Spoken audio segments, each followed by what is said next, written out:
The Dry White Season is about the Soweto uprising that occurred in 76, where they killed so many kids. This is a peaceful demonstration. We know the police will come, but be calm, be cool. Remember, this is a protest march. We are not here to fight the police. Let's go! When I read the book, I saw the movie, and I said, I'm going to do that. And of course, I had to go to South Africa to investigate. In order to adapt the book, I needed to film the country, to meet the people. So I went underground.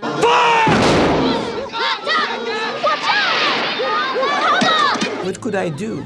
The only weapon that I had was my camera and also my pencil. Write a script, adapt the script, and fight to get the money to make the movie.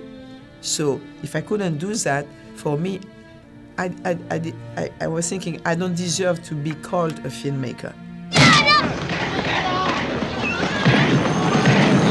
Usually when Hollywood produces films about black folks, in another country, in a foreign country, they will use African American actors to portray those black people as if those people they don't exist and they can't play, they can't act. They don't even look to see if they exist. And I said, look, this is it.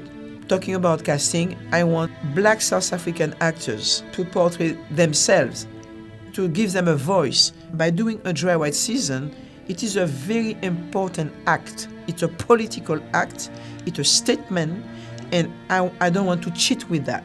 And that's what I did. And they are in the movie, and some of them are in Black Panther, and they did some, they are great. So sorry about what happened.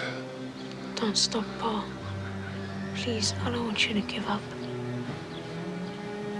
For that movie, Donald Sutherland was my guy. He was the character. Because Donald Sutherland is such an incredible actor. And when he is on screen, he's not Hollywood. He's not a Hollywood baby. You don't think of Hollywood and a Hollywood actor.